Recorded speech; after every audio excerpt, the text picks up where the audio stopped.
Todos. Bom dia para quem está do lado de cá e boa tarde para quem já está do lado de lá do Atlântico. Quero agradecer primeiro ao professor Leandro pela oportunidade de apresentar esse simpósio temático no nosso encontro. Esse simpósio que se intitula, né, então, agradeço primeiro ao professor Leandro e toda a organização aí que tem feito esse encontro, que é tão importante mesmo nessas condições que a gente está tendo agora para fazer tudo online, né? Mas, ao mesmo tempo, também é muito bom porque a gente pode ter a presença de pesquisadores de várias partes enfim, de várias localidades e que podem contribuir também para a nossa discussão. O nosso simpósio se intitula O Engenho do Artista, Modelos e Perspectivas do Saber Artístico dos séculos XV a XVIII, e tem por objetivo, então, discutir algumas questões que estão relativas a essas perspectivas ou a tudo aquilo que envolve uma proposição para as formas de arte de diferentes maneiras. Então, a gente quis deixar muito aberto para que várias contribuições pudessem ser feitas, tanto no campo da arquitetura, quanto na pintura, quanto, quem sabe, na música, na literatura também, e isso foi muito bom porque nós tivemos ótimos resumos também apresentados e creio que vão ser excelentes apresentações. Eu vou começar, então, dando a palavra para Sara Dume, que está coordenando junto comigo esse simpósio, e lembrando a todos que nós temos, então, 20 minutos para essa apresentação, com mais 10 minutos aí, ou um pouco mais para um debate, então fique à vontade caso queiram escrever as suas perguntas aí pelo chat, ou mesmo na hora do debate a gente pode abrir as câmeras e fazer diretamente aos comunicadores. Né? Hoje nós teremos a apresentação da Sara Dume e logo em seguida a apresentação da Sara Machado, da Universidade do Minho, porque a gente teve que fazer alguns ajustes em relação ao cronograma que foi apresentado para vocês, que está no caderno de resumos. Então, primeiramente eu vou apresentar aqui a Sara Dume, a Sara que é graduada pela Universidade Metodista e está no mestrado em História pela Universidade de Campinas, em São Paulo. Ela tem, agora, nesse momento, ela realiza uma pesquisa na Universidade Nova de Lisboa, e é de lá que ela fala para a gente, e a Sara tem trabalhado um pouco nas áreas de História da Arte, História da Arquitetura também, desenvolvendo a sua pesquisa de mestrado sobre a tratadística do século XVI, especificamente o Tratado de Arquitetura. Então, Sara, 20 minutos, e se tiver próximo do tempo ou passando um pouquinho, eu te aviso, tá bom? Ok. Eu ia comentar, Matheus, depois que nós terminarmos as apresentações, eu posso fazer o seguinte, para não ficar chato e todo mundo conseguir ver meu rosto, sei lá. Eu abro pelo celular a sala na hora do debate, então, para a gente conseguir Ótimo, Sara, ótima saída. Se não for problema. Deixa eu só abrir a apresentação aqui. Uhum.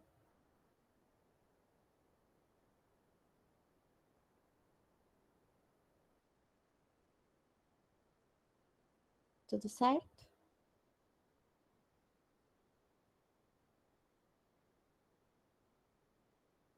Abriu?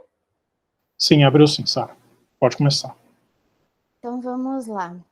Bom, boa tarde, pessoal. O Matheus já me apresentou, mas eu queria falar um pouco sobre o caminho que eu cheguei até para chegar a esse título que eu estou apresentando para vocês hoje. Eu estou realizando uma parte da minha pesquisa de mestrado aqui na Universidade Nova de Lisboa, e muitas das indagações que eu tinha antes de vir para cá estão sendo sanadas e eu estou conseguindo discutir isso a partir da documentação que eu estou conseguindo explorar aqui agora, e são várias questões em aberto que eu pretendo mostrar para vocês um pouco nessa comunicação. Bom, vamos lá. Eu escolhi esse título, Um Classicismo Descarnado, Nota sobre a Arquitetura Portuguesa Quinhentista, as lentes de um tratado do século XVI.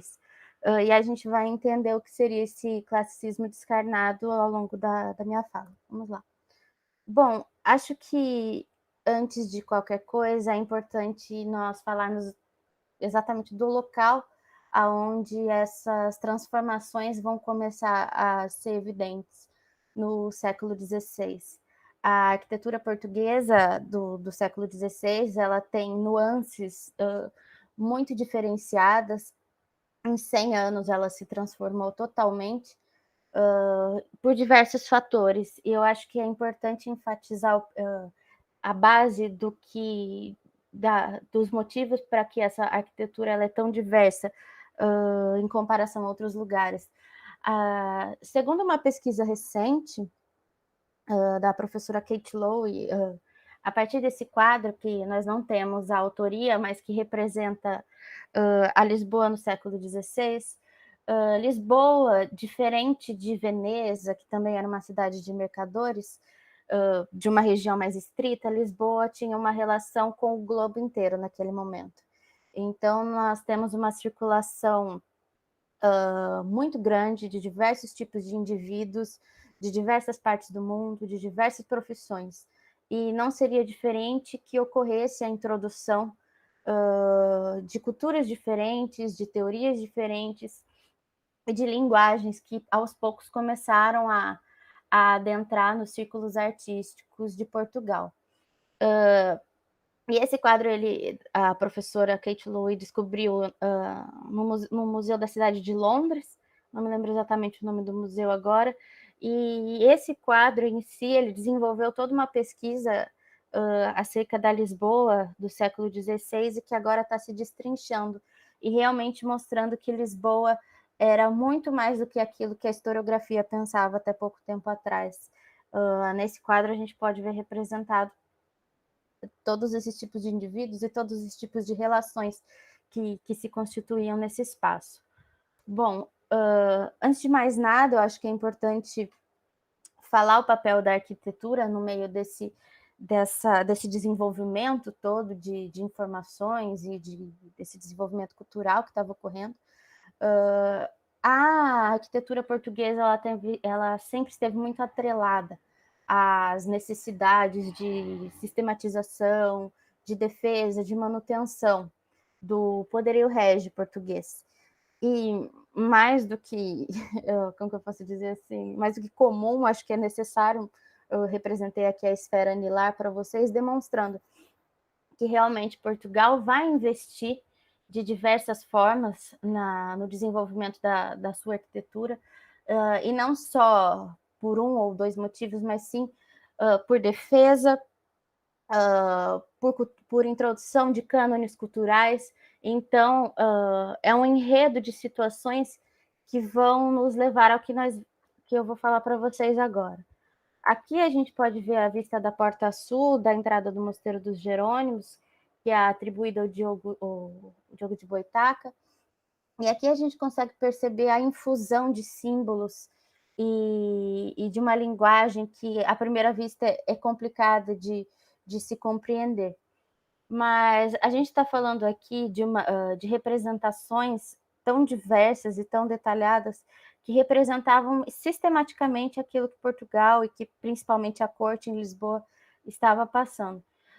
Dom Manuel, nesse momento, ele tem um intento de representar na arte que é construída durante o seu governo e representar todas essas novas descobertas mesmo, essas novas explorações, digamos assim, que eles estavam tendo acesso nesse momento, no começo do século XVI. A arquitetura, basicamente, do final do século XV em Portugal, ela vai estar muito atrelada ao gótico internacional, e o governo do Dom Manuel vai ter esse papel de introduzir uma nova estética nacional nessa arquitetura que já estava, como que eu posso dizer, consolidada nesse território. E os símbolos do seu governo vão ser até hoje reconhecidos como a face da arquitetura portuguesa mesmo, principalmente por conta desse momento em que esses símbolos começaram a ser explorados. O Mosteiro dos Jerônimos, ele nada mais é do que uma construção realizada em prol de simbolizar a saída das naus, das caravelas em Lisboa, é bem nesse local, no Restelo. E o Dom Manuel, a partir daí, começou a construir todo esse complexo que a gente conhece, seja por foto, seja pessoalmente, que é imenso, é monumental. E é com esse intento que várias outras construções vão ser reconhecidas em Portugal por essa monumentalidade, essa necessidade de expressão do poder régio. Bom, aqui é a vista interior, né, da igreja, que atualmente é a paróquia de Santa Maria de Belém. Ao longo do tempo, ela, até a década de 70 do século XVI, ela vai passar por inúmeras transformações, por inúmeras realizações de arquitetos de diferentes estilos e escolas, que vão deixar um ecletismo estético muito grande que eu vou mostrar para vocês ao longo da apresentação. Mas, simbolicamente, ao longo de todo o século XVI, esse espaço vai servir como o espaço de representação dos intentos desses reis e da necessidade que cada reino estava tendo no momento expressivo no século XVI. Mas aqui, voltando aqui, como a gente pode observar, a gente tem uma estética totalmente eclética do Mosteiro dos Jerônimos, mas o que eu quero falar realmente para vocês é sobre essa introdução de outros ideais também que estão acontecendo nesse momento.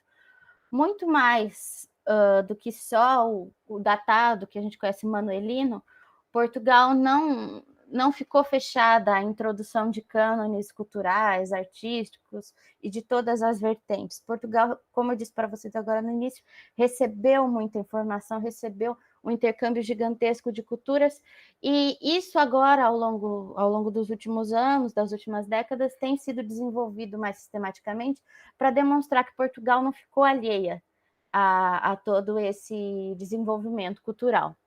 Aqui a gente tem, indo para o norte de Portugal, agora saindo de Lisboa, indo para o Porto, nós temos aqui a antiga igreja de São João Batista da Foz, que entre 1527 e 1548 ela foi modificada, ela terminou de ser construída em 1527, mas ao longo do tempo ela foi sendo modificada.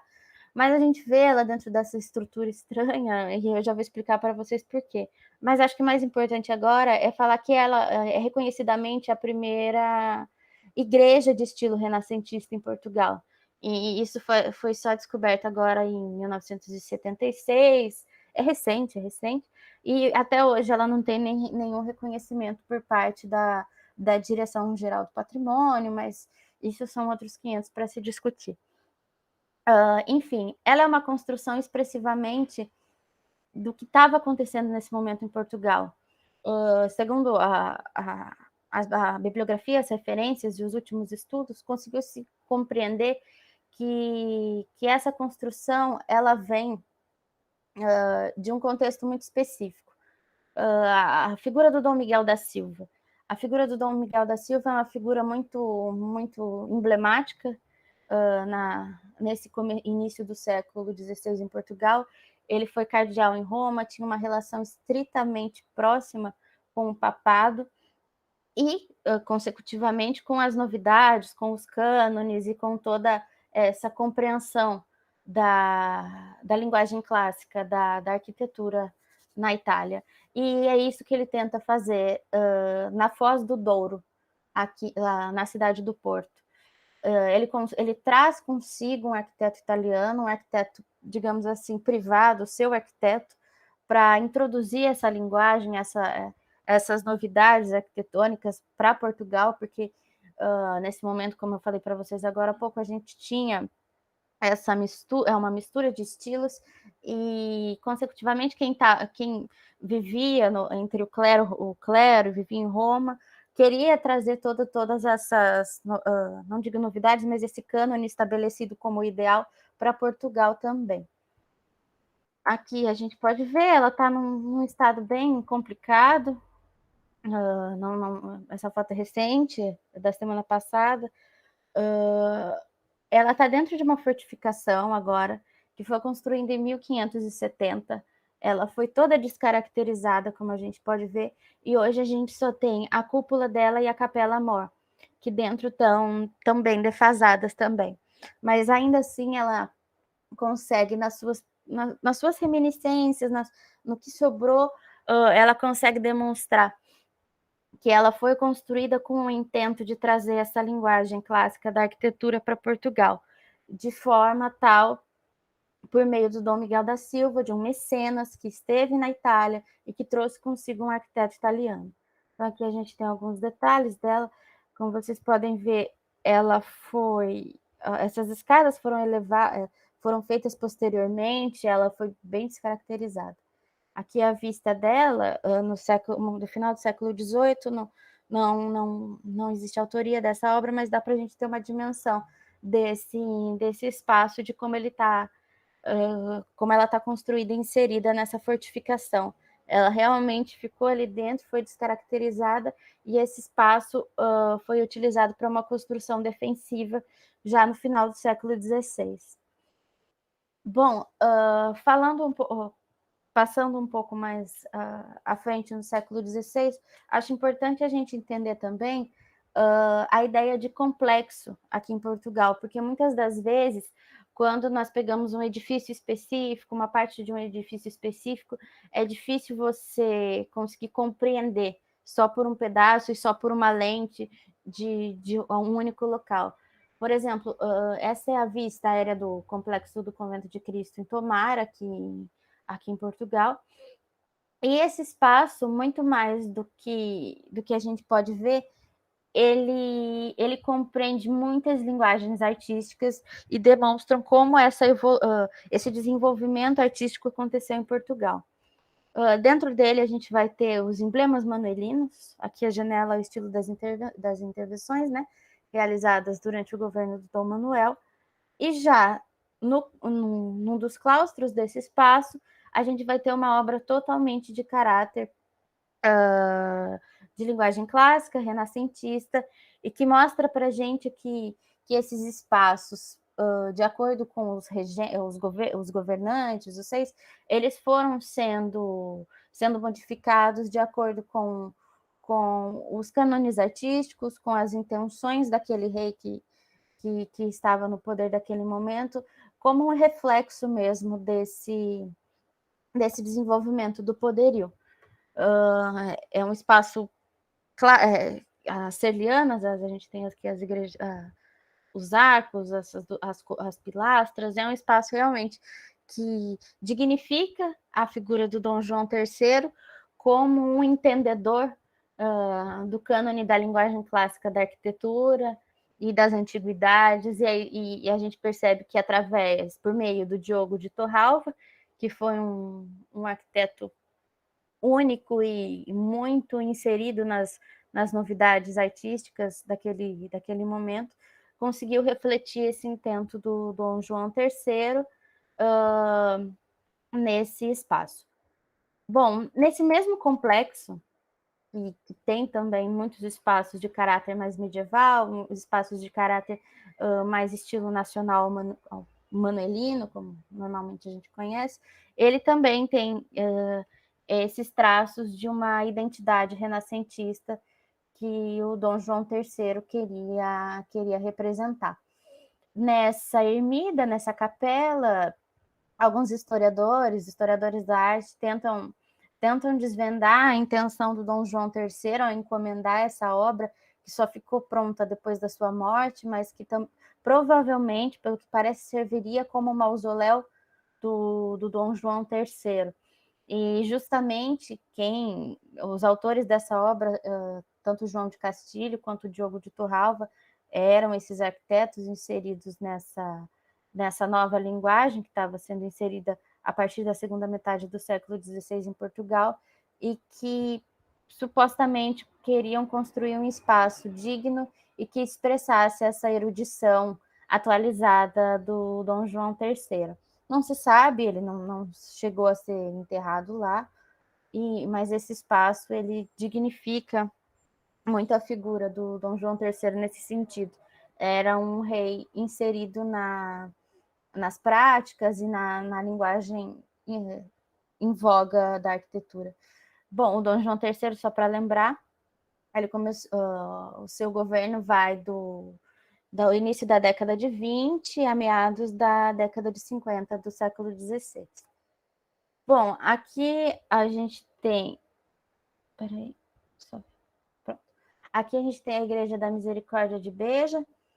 Inicialmente ela foi construída para ser uma lógia Loggia são esses espaços que servem, que comumente na Itália servem como espaços de comércio. Nesse caso, ia ser um açougue.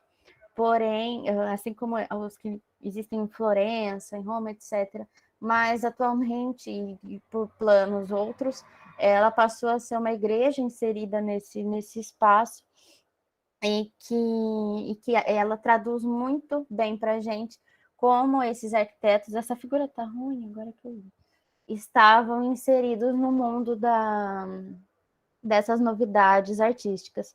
Aqui a gente consegue visitar bem essas representações aqui, que são... Opa, desculpa.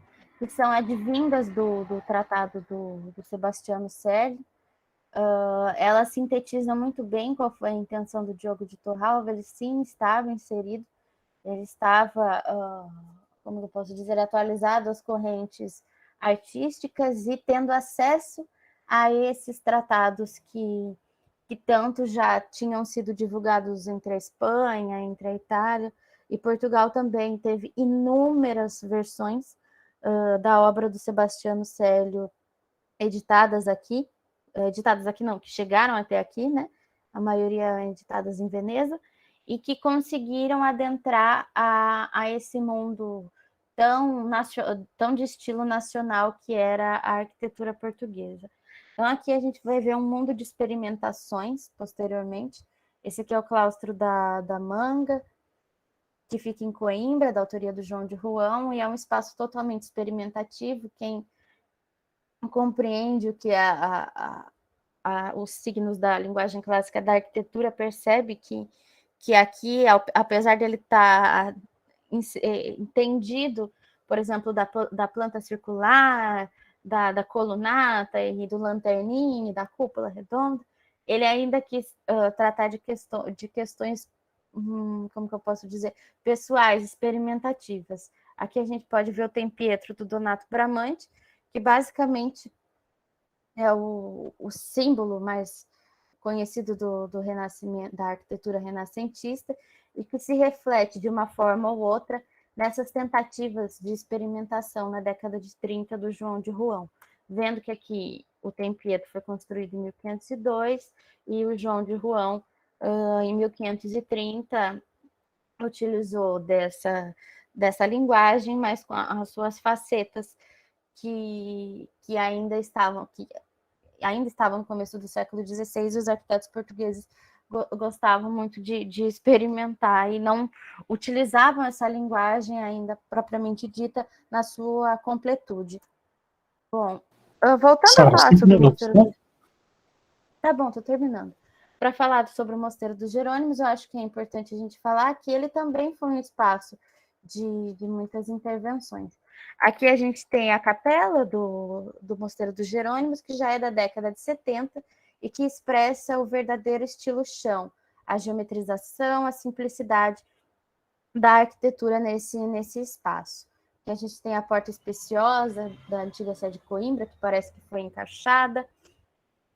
Aqui a gente tem a Igreja da Misericórdia de Santarém, do Miguel de Arruda, que é o mesmo arquiteto que fez toda essa experimentação de estilo totalmente nacional, voltado ao Manelino, no Mosteiro da Batalha. Acho que eu ia falar só sobre a figura do Francisco de Holanda, mas a professora Maria Luísa Zanata vai falar, mas é só importante ressaltar que essa figura é a maior figura do Renascimento português e que vai tentar inserir também essa linguagem desde meados da década de 30, década de 40, até a década de 70 em Portugal. E os tratados que a gente conhece que circularam aqui são, no caso, Pietro Cattaneo, que é de 1554 e teve uma profundidade na arquitetura portuguesa. O primeiro tratado da Península Ibérica, que é o do Diego de Sagredo, Medidas del Romano, que também teve 2 edições portuguesas e que conseguiu se introduzir bem. Temos a versão de 1557 do Daniele Bárbaro, do Vitrúvio, que vai ser refletida em diversas obras, não só aqui em Portugal, mas na Espanha, e nas entrelinhas de muitos documentos de arquitetos, de mestres de obras. o Sebastiano Célio em questão, que é o arquiteto conhecido que teve mais circulação e mais uso na obra dos arquitetos portugueses. E aqui eu queria falar bem rapidinho para vocês, que eu acabei me perdendo um pouco no tempo, o primeiro tratado de arquitetura português, que é o meu objeto de pesquisa, e eu estou em busca do seguinte, de fazer, de utilizar ele como uma ferramenta de compreensão de tudo isso que eu falei para vocês. Esse documento é datado de 1576 e ele dispõe de muitas informações que são imprescindíveis para compreender essa introdução da ciência e da arquitetura, da geometria em Portugal. E ele é o único testemunho que a gente vai ter escrito sobre isso. A datação ela é provavelmente correta, entre 1575 e 76, é atribuído ao arquiteto, ao mestre de obras de arquitetura do Dom Sebastião, Antônio Rodrigues, não se tem certeza, estamos nesse processo. E como a gente pode ver aqui, aquilo que eu falei desde o início, o classicismo descarnado, essa geometrização completa da concepção da arquitetura, todo aquele aparato ornamental do governo do Dom Manuel, se formos pegar uma construção desse momento de um arquiteto como o Antônio Rodrigues, nós vamos ver que muda completamente. E muito mais do que isso, muito mais do que só a arquitetura civil, esses arquitetos também estavam inseridos no processo de defesa e manutenção desse império ultramarino português. Bom, essa última página eu deixei em aberto, porque esse livro pertence ao senhor Lopo Ruiz, então nós estamos tentando entender se alguém tinha uma relação de parentesco com Antônio Rodrigues, e se realmente esse livro é do Antônio Rodrigues, e nós estamos tentando nesse processo identificar o primeiro arquiteto, o primeiro teorizador da arquitetura em Portugal, plenamente como um tratado, e estamos nesse processo e tentando compreender todo esse mundo da arquitetura portuguesa do século XVI. Bom, gente, é isso. Tentei ser rápida, mas é muita coisa para falar e eu espero que tenha dado para entender esse panorama. Bom, é isso. Ótimo, Sara. Ótima apresentação. Está dentro do tempo aqui também que a gente tinha se programado, né? Ok. Vamos dar continuidade, então, e aí a gente deixa as perguntas para o final, né? O Giovanni já deixou uma contribuição aqui também. Então, agora eu passo a palavra para a Sara Gonçalves Machado, a Sara, que é mestranda da Universidade do Minho, que vai nos falar sobre a comunicação intitulada Saudades de Dona Inês de Castro, poema de Maria de Lara Menezes, a herança do tema inesiano de Camões e de Antônio Ferreira, e a sua visão sob um ponto de vista feminino. Né? Sara, o seu mestrado é em qual área, por favor? Depois, se puder comentar um pouco mais, estender um pouco mais o seu currículo, tá bom? Obrigado. Sim, obrigada, boa tarde. Eu vou partilhar a tela. Não sei muito bem como é que isto se faz.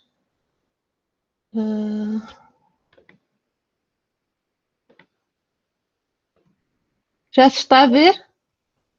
Sim, só um minuto. Sim, aí agora você pode abrir o PowerPoint. Já se vê? Ainda não. Já está aberto? Não, só está aberto a sua janela do Google Chrome. Você pode ir em isso. Isso, agora abre o PowerPoint, acho que vai dar. Sim, já abri. Não. Deixa eu ver como é que eu posso te ajudar aqui. Talvez você pediu para abrir a tela. Aqui. Como? Desculpa. Não está a dar. Quando você pediu para... Você pediu para partilhar a tela inteira, foi o ecrã inteiro. Sim, acho que sim. Sim, e aí quando eu acho abre que tem que pedir para abrir uma janela, Sara, porque aparece ali para abrir a guia, mas a janela vai aparecer o seu slide aberto e é ela que você vai selecionar. Então, tenta apresentar uma janela. Veja se dá.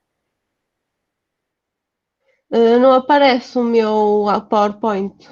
Ah, tá. Não sei se dá para apresentar sem PowerPoint, não sei. Já estou a tentar, não consigo. Veja no chat, Mar. A Caterine disse que pode apresentar para ela, se ela quiser enviar no e-mail dela. Sara, você consegue enviar para a Caterina? Sim, consigo. Sim? Que aí ela apresenta para você.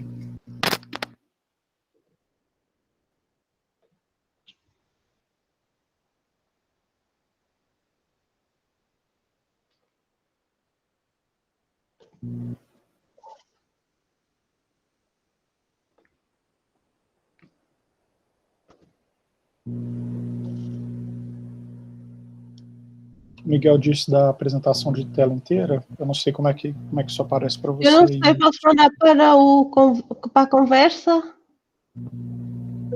Mandar o Já vi. arquivo? Acho que o arquivo não. Sim, já vi. Já?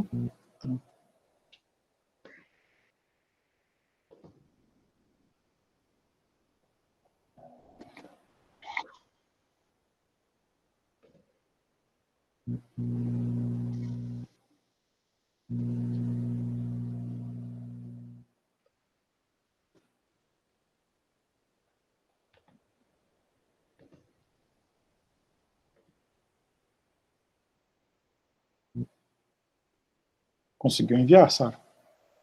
Tá a enviar. Tá. Deve ser muito grande o arquivo. Não, não é. Eu é que ainda estou aqui a enviar. Já está, já seguiu. Então, assim que a Catarina conseguir abrir, a gente já começa. Caterina, desculpa.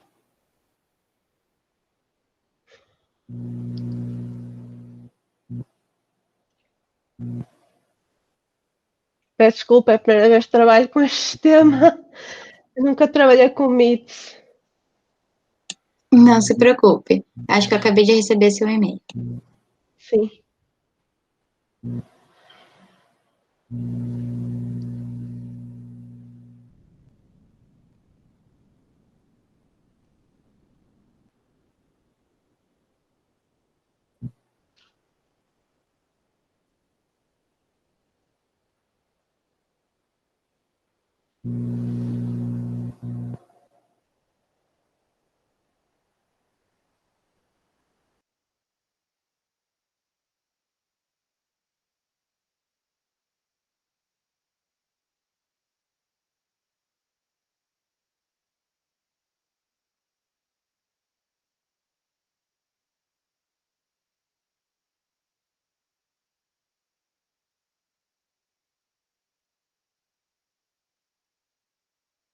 Dois segundos e já abre, tá?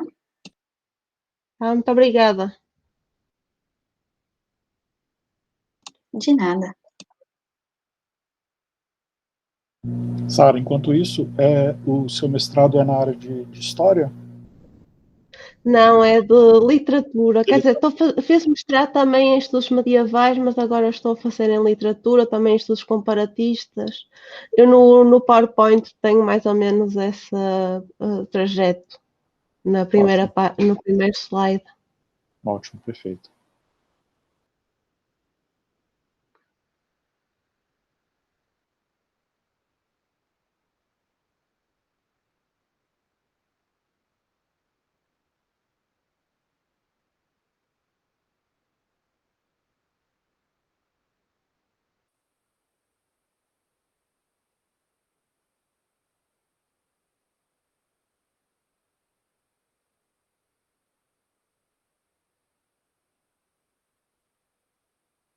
Ótimo, Caterina, muito obrigado. Muito Bom, obrigada. pode começar, Sara. Mais uma vez. Bem, o título da minha apresentação é Saudades de Dona Inês de Castro, poema de Maria de Lária Menezes, a herança temenesiana de Camões e de António Ferreira e a sua visão sob o ponto de vista feminino. Como disse, sou mestranda em Literaturas de Língua Portuguesa na Universidade de Minho, também sou mestranda em Estudos Literários, Culturais e Interartes na variante Estudos Comparatistas na Faculdade de Letras da Universidade do Porto e sou especialista em estudos medievais pela Faculdade de Letras da Universidade do Porto. Também agradeço desde já a oportunidade de eu poder estar a fazer esta comunicação, a todos os organizadores, um bem-aja e muito obrigado por me terem concedido esta oportunidade.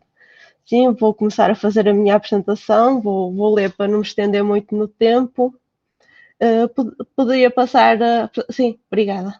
No século XVII português, a altura em que viveu Dona Maria de Lara e Menezes, começa a ser mais tolerada a instrução nas mulheres, ao contrário do que acontecia na Idade Média e nos séculos XV e XVI. Se bem que nessas últimas centúrias já algumas vozes manifestavam em prol das capacidades intelectuais femininas. Como nos diz Isabel Murjão, e passo a citar, em 1528, Castiglione prevê já, nessa dama modelada por Giuliano de Medici, capacidade de atenção, informação, conversação grave. No contexto português, Dom Francisco Portugal, no século XVII, determina-lhe, como se viu já, uma certa abertura às coisas literárias. Fim de citação.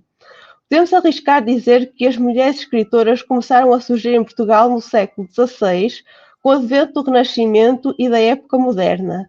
Segundo o que nos diz ainda Isabel Murjão, este fenómeno estará ligado à maior presença das senhoras na corte. Começou a ser valorizada, e o efeito seria a maior ligação das referidas senhoras com a alta cultura. Deste modo, justifica-se a ascensão literária de personalidades ligadas à filha de Dom Manuel, a infanta Dona Maria, representada no PowerPoint, em cuja corte se incluíam as irmãs Tigeia, Paula Vicente e Publia Hortência de Castro. Era uma corte feminina que rodeava a infanta e uma corte literária, artística. Nesse cenário, pode-se enquadrar a obra de Maria de Lara e Menezes, que viveu de 1605 a 1659, já no século XVII, tendo tido origens aristocráticas e tendo vindo a desposar Dom Duarte de Bragança, irmão do rei Dom João IV de Portugal. Chamavam-lhe a peregrina pela sua beleza física e por ser muito culta, sabendo francês, latim e grego. Poderia passar mais à frente do PowerPoint para o seguinte. Catarina, obrigada. Vera Nunig defende que as novelas ou poemas escritos por mulheres criavam uma heroína perfeita, ao mesmo tempo que a narradora tinha um certo ar crítico para com ela, sendo o centro de toda a narrativa os sentimentos dessa mesma heroína. Tudo era visto sob o ponto de vista dela e não dos seus amados, que na narrativa masculina eram as vítimas. Neste caso, parece mais que a heroína é vítima dos seus próprios sentimentos, mas o homem que ela ama não é vítima, mas também não é culpado. A culpa seria sempre da natureza emotiva da mulher e do destino. Aliás, é salientada sempre a falta de poder da mulher, tanto em gerir sentimentos como em mudar os acontecimentos, sendo sempre um ser frágil à mercê do homem, que acaba sempre vítima dos seus atos. Embora a autora se refira ao século XVIII, pensamos que a obra de Maria de Lara e Menezes que nos propomos analisar se encaixa mais nesse estilo de obra literária, razão de, tendo sido escrita a sua obra no século XVII, apenas ser publicada no século XVIII. Poderia passar o PowerPoint um bocadinho mais à frente? Obrigada. Essa já era uma época em que o público literado feminino estava a aumentar, sendo mais usual encontrar mulheres a ler novelas e poesia lírica de âmbito profano. Neste caso, novelas românticas e poesia lírica também romântica, não sendo já apenas privilégio das mulheres da corte. Nesse alargamento de influências educacionais e culturais poderá ter contribuído também o iluminismo, em que, de uma maneira geral, o saber intelectual era altamente valorizado, não passando, porém, no âmbito feminino, alheia a esta ânsia de maior esclarecimento e cultura, pelo que foi aberto o espectro da educação das mulheres. Já todas as senhoras nobres são ligadas de uma maneira ou de outra aos livros, à música, às línguas e às artes em geral. Tendo em conta o que dissemos, partamos para a análise da obra de Dona Maria de Lara e Menezes. Podia passar para o slide seguinte? Obrigada. A narrativa senta-se em torno dos sentimentos de Dona Inês de Castro e, após a morte desta, nos sentimentos do seu amado Dom Pedro, que se lamenta e angustia pela ocorrência desse último facto. O substantivo plural saudades, que aparece no título do poema, parece apontar para esse aspecto, e o que se concretiza com a divisão em dois cantos que narram esses dois momentos distintos da vida dos amantes. No primeiro canto, Pedro terá que se ausentar e Inês sente intensamente saudades do seu amado. Será nesse primeiro canto que a heroína irá ser assassinada. Nesse ponto do poema, as saudades parecem ser mais da própria Inês, uma vez que Pedro se encontra ausente. No segundo canto, refere-se às saudades que Dom Pedro sente de Inês de Castro, já após a morte dela. A narradora chega a referir que o amor de Pedro por Inês é maior do que o de Inês por Pedro.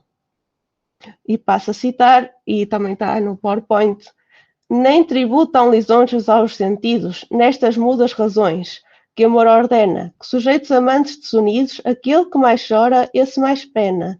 E se lágrimas são nos mais sentidos, almas do coração, bem se condena qualquer a mais sentir, pois é patente que quem mais almas tem, muito mais sente. Isto é um extrato das Saudades de Dona Inês de Castro, da Dona Maria de Lara Menezes, da segunda edição de 1824. A primeira é do século XVIII. Talvez se note uma certa predisposição para elevar os sentimentos da parte masculina, o que nota uma relativa posição crítica da narradora em relação a Inês. Dona Maria de Lara Menezes afasta-se das razões políticas que levaram à execução de Dona Inês de Castro.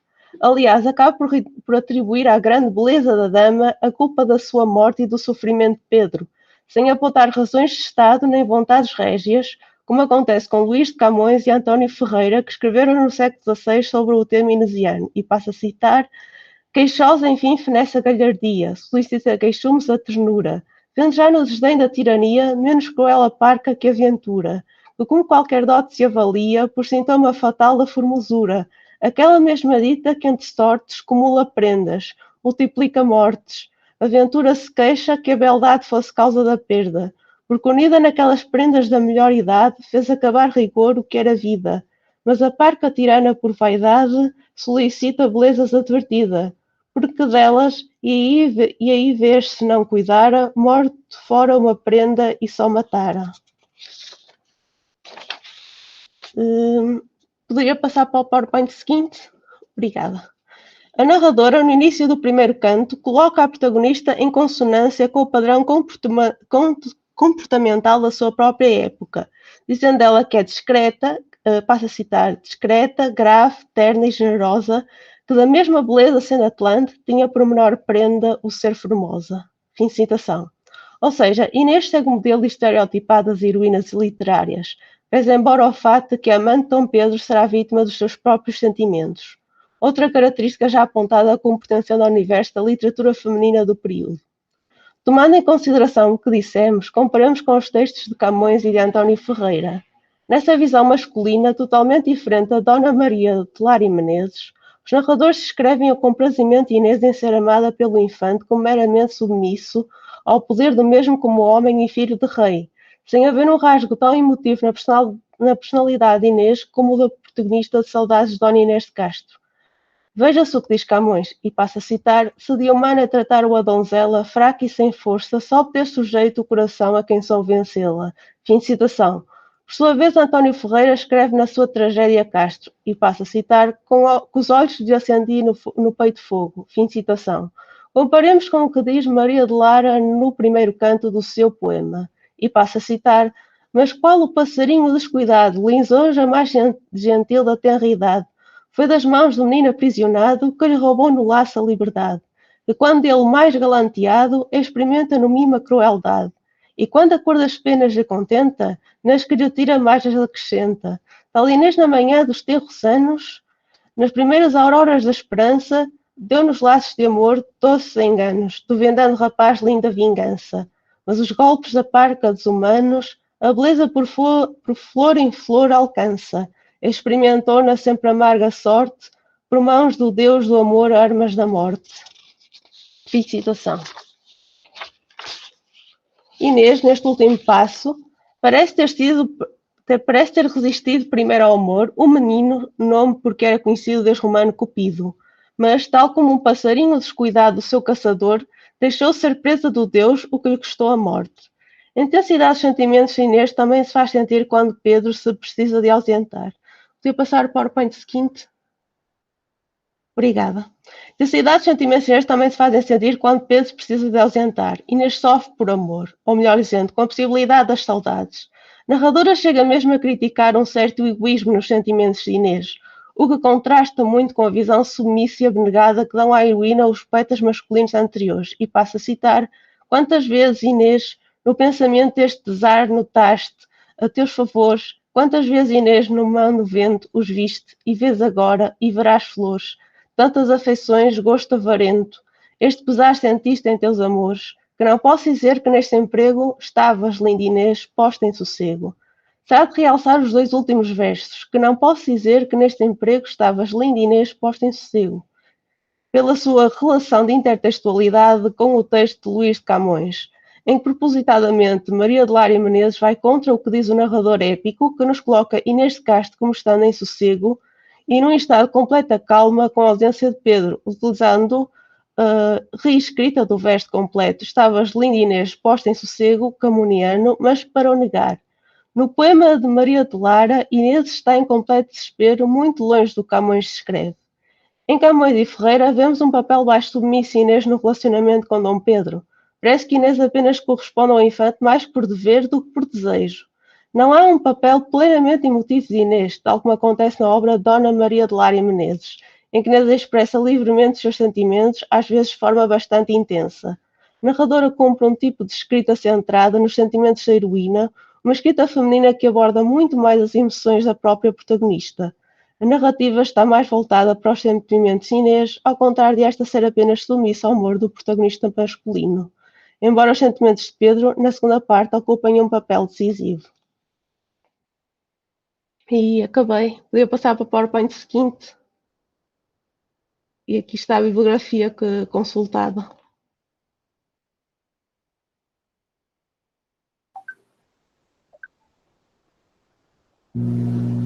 Ótimo.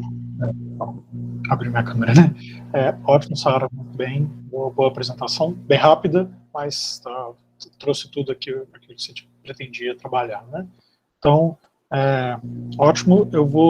Professora Maria Luísa, consegue apresentar?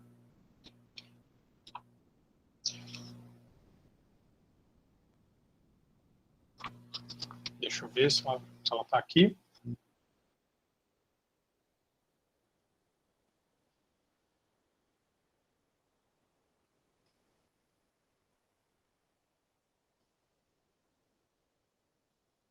Ela está na sala, Matheus.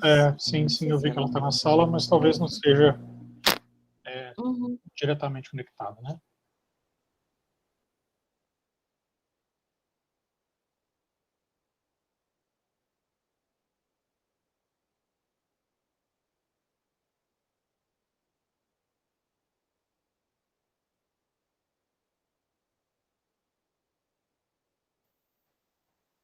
Eu também reitero aqui as palavras da Renata, na verdade, para as 2 apresentações foram muito boas. Ótimo. E é sempre muito interessante também ver perspectivas diferentes, de áreas diferentes, tratando sobre um período mais ou menos próximo, né? Então, tem coisas boas aí para a gente poder falar na hora do debate.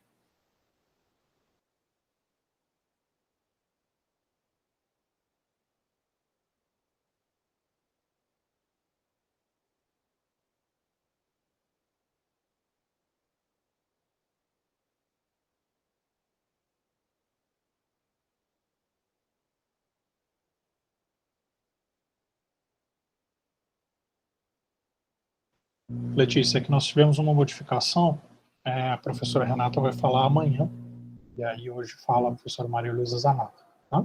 Só confirmar com ela aqui.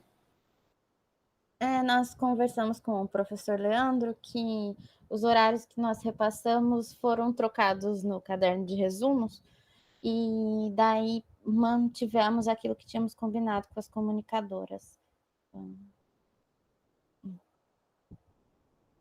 Acho que não tem problema.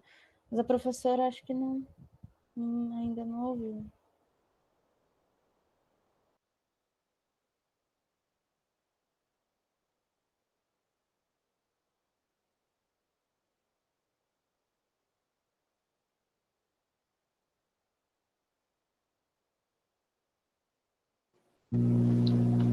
Sem problemas. Malu, você consegue fazer a sua apresentação agora ou faz amanhã? Não, faz hoje, né? Oi? Eu não sei, agora eu estou perdida, não sei se é para fazer hoje, se é para fazer amanhã.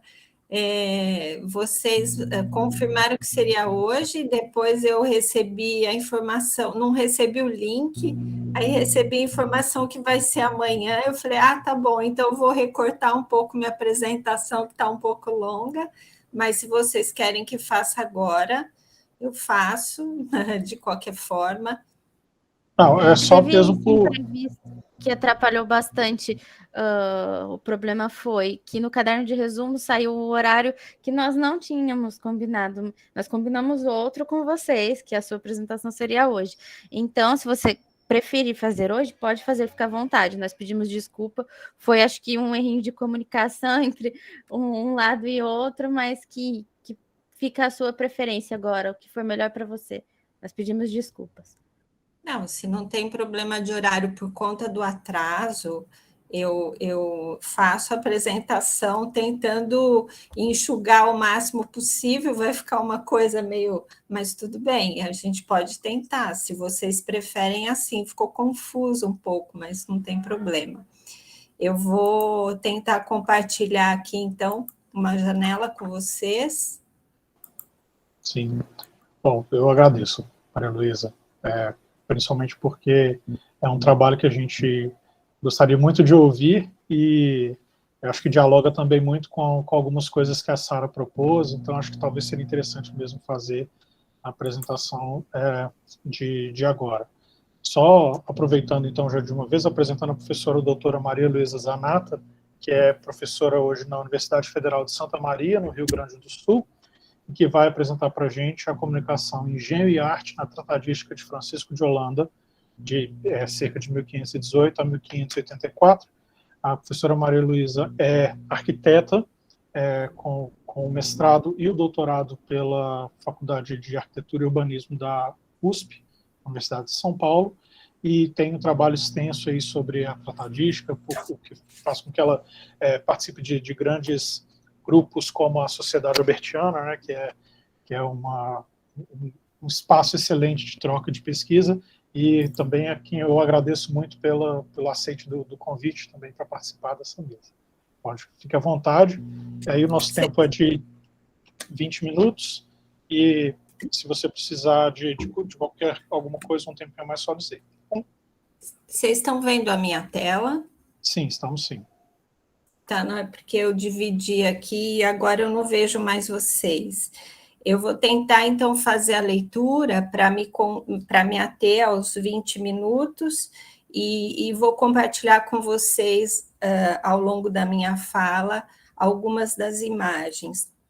Então, a ideia seria, na realidade, falar do engenho e a arte na tratadística de Francisco de Holanda, mas quando eu fui escrever o texto, eu percebi que eu fui um pouco arrojada com esse tema tão extenso, afinal de contas, Francisco de Holanda tem aí uma contribuição na área da pintura, da arquitetura e com vários textos, então eu vou fazer um panorama geral, né?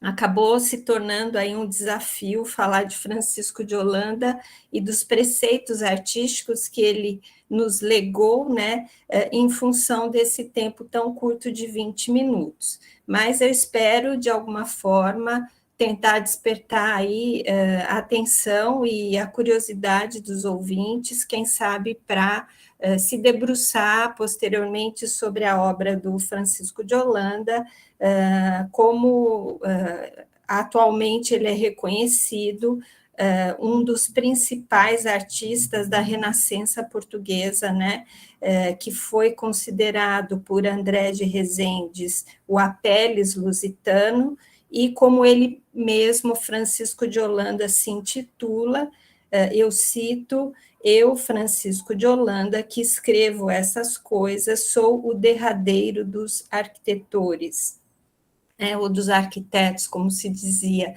A gente tem sempre que levar em consideração que é uma linguagem do Renascimento, então tem aí algumas particularidades, tá?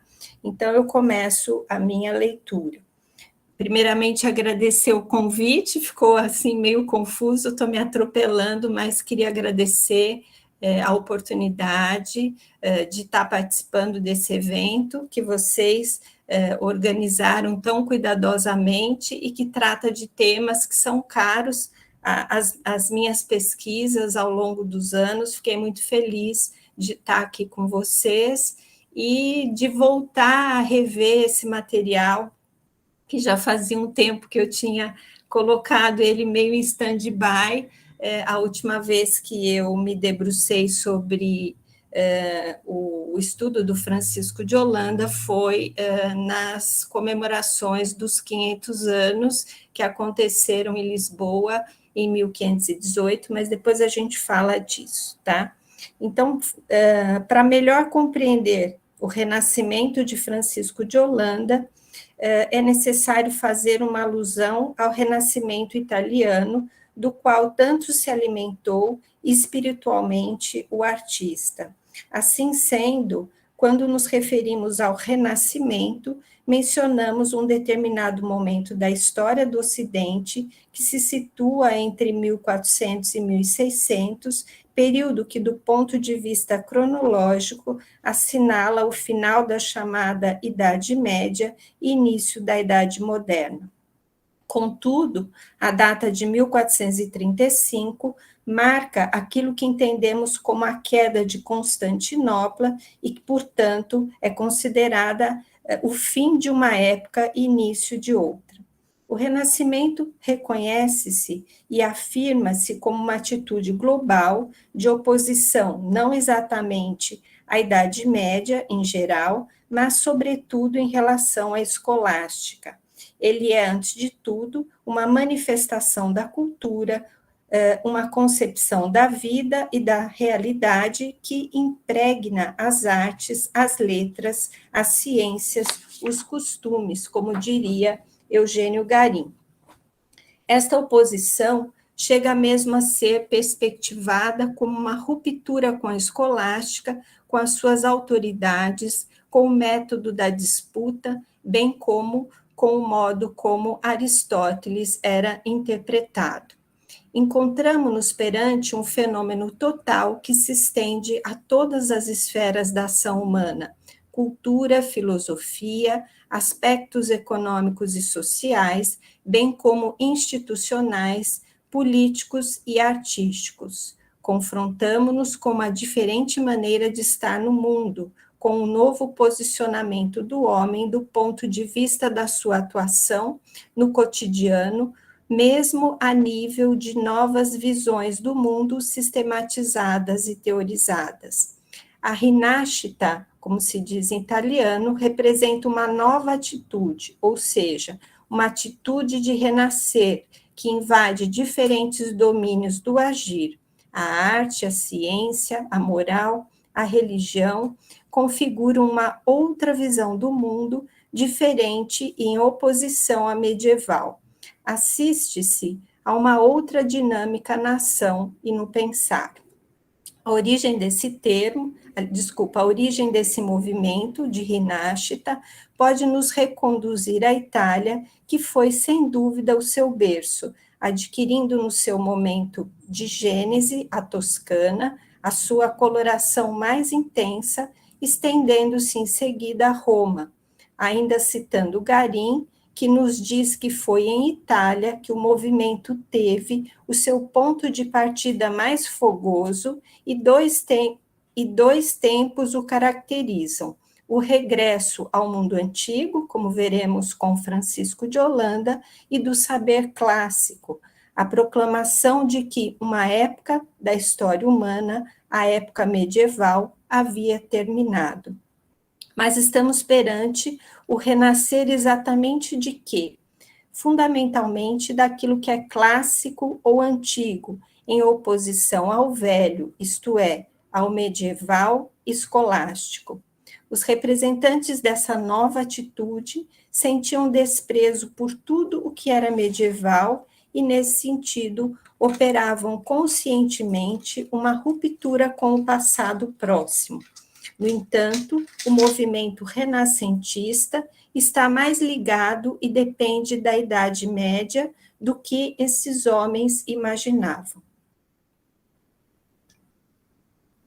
De acordo com Garim, uma nova atitude se desenhava e definia-se. A arte, a medicina, a ciência, a filosofia, a política. E essa nova atitude procurava na antiguidade clássica, grega e romana, sobretudo, modelos para imitar. Verifica-se um retorno ao antigo e ao clássico, mas inevitavelmente numa chave de reinterpretação. Esse retorno ao antigo como paradigma a seguir é um autêntico renascer que permite abrir novos horizontes. Esse é também o momento das novas descobertas geográficas, como veremos, do emergir de uma nova concepção da natureza, do aparecimento da ciência experimental, da difusão rápida da cultura, devido à invenção da imprensa, tão importante e decisiva para uma melhor disseminação dos conhecimentos em geral.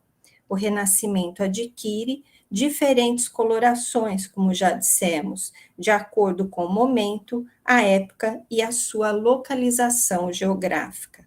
Dele emergem grandes personalidades, diferentes entre si, de tal modo que não é possível considerar que haja uma única que represente essa época tão cheia de contradições e novidades. Nesse contexto, Francisco de Holanda, apesar da indicação de Holanda, né, a proveniência, é considerado um italianizante, na medida em que foi influenciado pela matriz italiana. Mas há que se ter em consideração certas diferenças.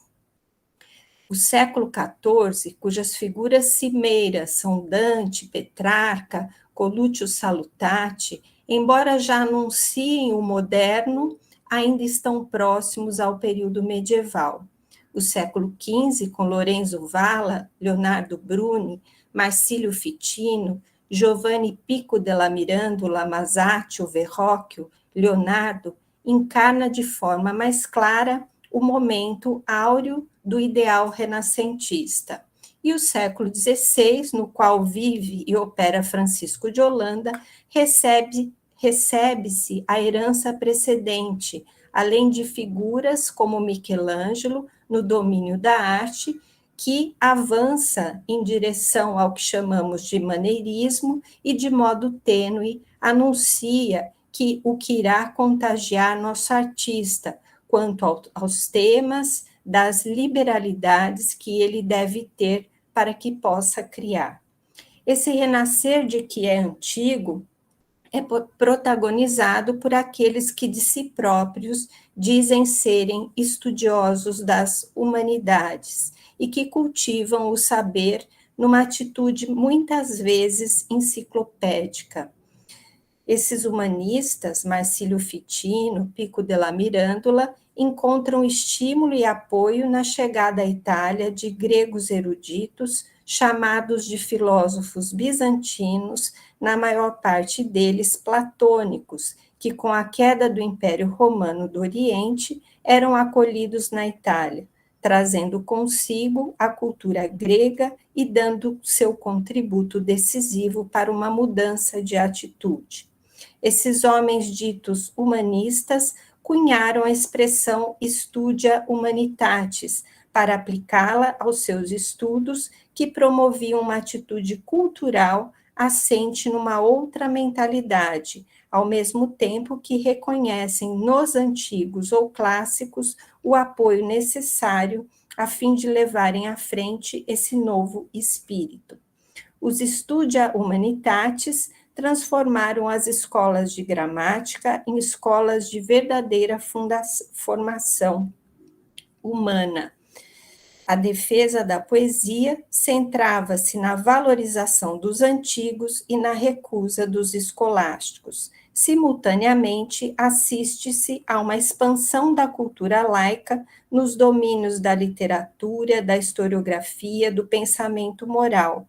Isso tem um grande impacto nas artes. Nesse contexto, observa-se que os artistas se libertam dos cânones medievais na pintura, escultura e na própria arquitetura para se apoiarem nos paradigmas antigos e para criarem os nomes de uma certa liberdade de criação, reivindicando como algo próprio do verdadeiro artista. E aí a gente começa, então, a olhar para a formação e para o percurso de Francisco de Holanda, né? Como dissemos, quem foi Francisco de Holanda? Ele foi, então, um homem à frente do seu tempo, né? E talvez por isso não tenha sido bem compreendido. As imagens que ele nos legou permitem compreender atualmente que ele foi um grande precursor em vários sentidos. Ele, primeiramente, a gente tem que lembrar que ele era filho do iluminador régio Antônio de Holanda, portanto, ele era um homem da corte inicialmente do rei Dom Manuel, mas depois frequentou a corte de Dom João III, de Dom Sebastião, chegando à época dos Filipes.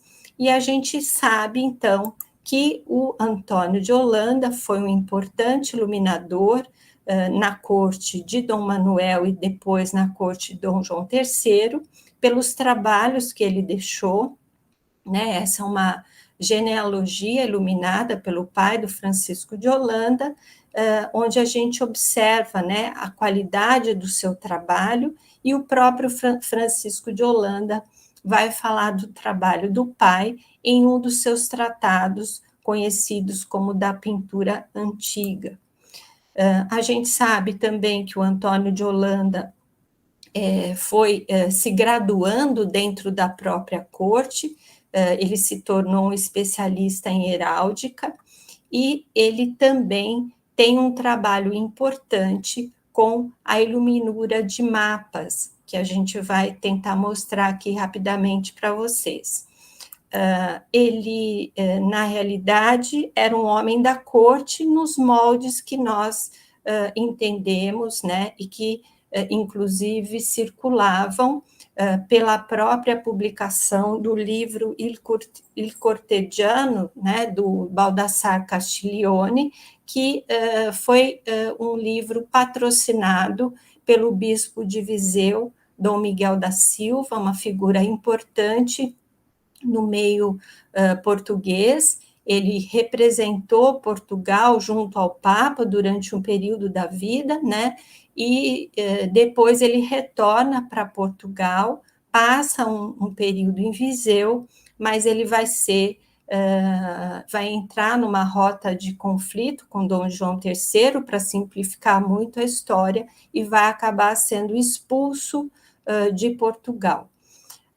Mas ele é um interlocutor, um intermediário que vai ajudar Francisco de Holanda quando Francisco de Holanda vai para Roma como bolseiro régio, bolseiro do rei Dom João III, e vai ter acesso à corte italiana, acesso aos principais artistas, e tudo isso vai fazer uma enorme diferença no seu retorno a Portugal, quando ele vai escolher o caminho da teoria para poder, de uma certa forma, se pronunciar em defesa dos pintores, dos arquitetos e dos artistas de uma maneira geral. Então, como a gente disse, o Francisco de Holanda, ele atravessa aí o reinado de Dom João III, ele nasce em 1517-18, e ele vai falecer durante o período da dominação dos Filipes, né? Da dominação espanhola. É um momento importante dos descobrimentos, há uma mudança, né, na forma de conhecimento e concepção da vida de uma maneira geral. Isso vai se refletir na maneira como as pessoas vão conviver, né? Alguns historiadores dizem que é um momento de aceleração da história, e nós vemos, então, um Francisco de Holanda que vai circular, né, na corte italiana, vai ter acesso a uma série de benefícios, tendo em vista que Portugal e a Espanha eram os grandes patrocinadores desse processo, né, dos descobrimentos. É o momento em que vão ser realizados muitos mapas, né, os estudos cartográficos, científicos, vão ser promovidos nesse momento por Portugal e Espanha, né, pensando em uma unidade aí, né, de Portugal e Espanha, e nós temos, então, o Antônio de Holanda como um iluminador importante que vai passar esse conhecimento para o filho. Então, na primeira etapa da formação do Holanda é junto do seu pai, né, e a gente percebe o quanto isso faz diferença quando a gente observa as obras que ele deixou, por exemplo, no álbum das Idades do Mundo, onde a gente verifica a precisão na maneira que ele vai retratar os continentes. Então, é um conhecimento que ele adquiriu já inicialmente através do seu pai. Então, na trajetória do artista, ele passou um período em Évora, teve acesso às transformações, a Sara falou um pouquinho disso, eu perdi um pouco da fala dela, infelizmente, porque recebi o link da reunião depois, mas, enfim, é em Évora que o Francisco de Holanda vai ter a sua primeira formação, junto de André de Rezende e dos humanistas, vai frequentar a corte portuguesa, né? Então, ele é basicamente um artista que viveu sempre na corte, e isso vai fazer uma grande diferença.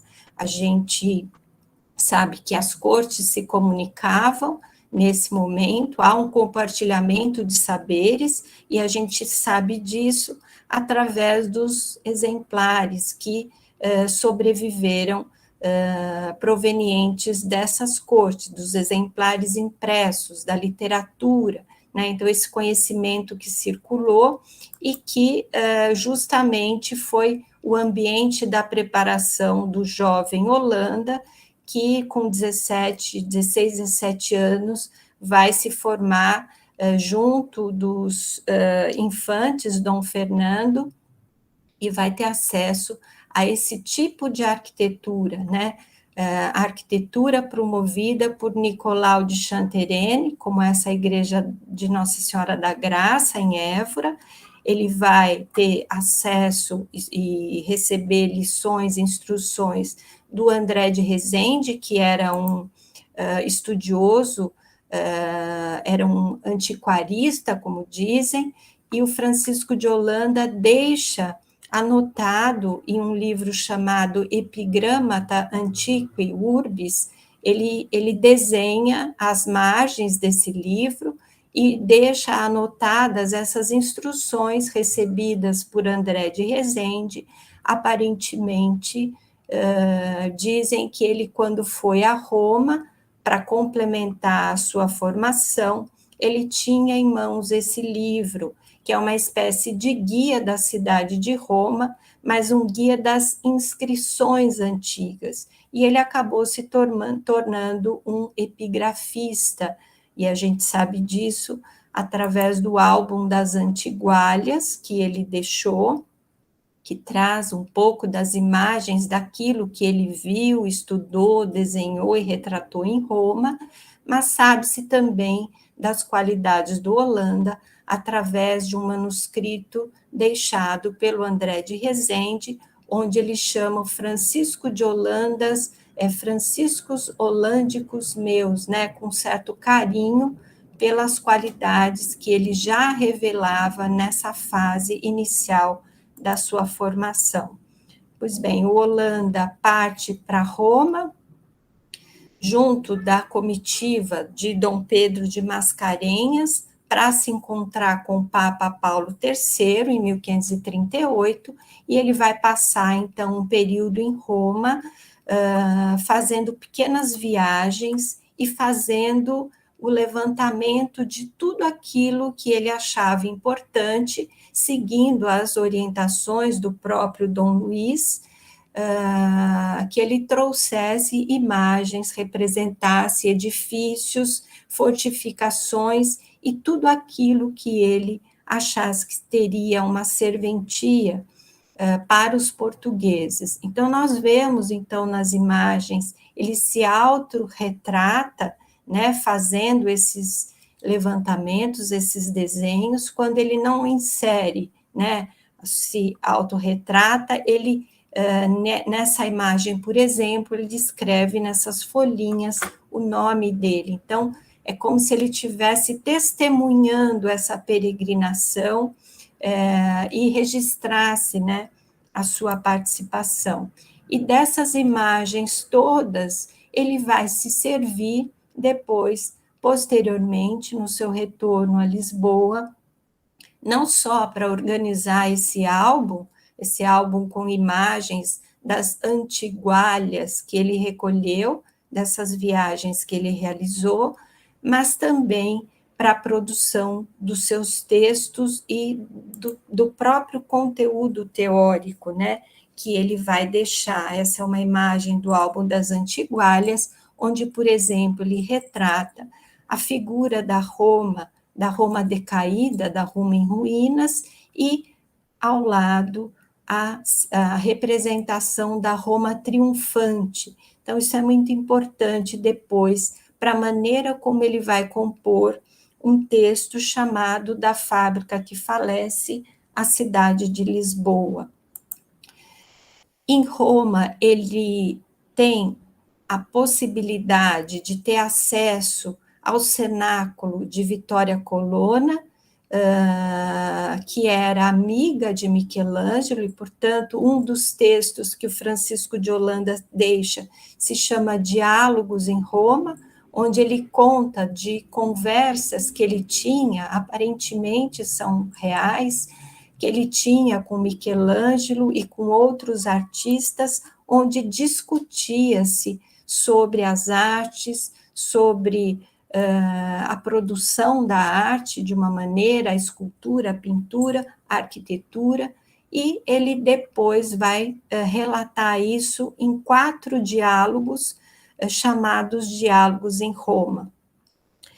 Dentre as imagens do álbum das Antigualhas, ele traz uma imagem de Michelangelo e outra do Papa Paulo III, portanto, é como se fosse um testemunho de todos esses lugares, dessa frequência pelas quais ele passou, né, e dessas conversas que foram para ele de grande estímulo para depois ele compor, né, os textos. Vejam essas imagens da Roma antiga, e ele, não por acaso, mostra as imagens dos edifícios não decompostos, no caso do anfiteatro Flávio, mas reconstituído, a imagem de grande interesse dos arquitetos, que era o Panteão, mas ele também retrata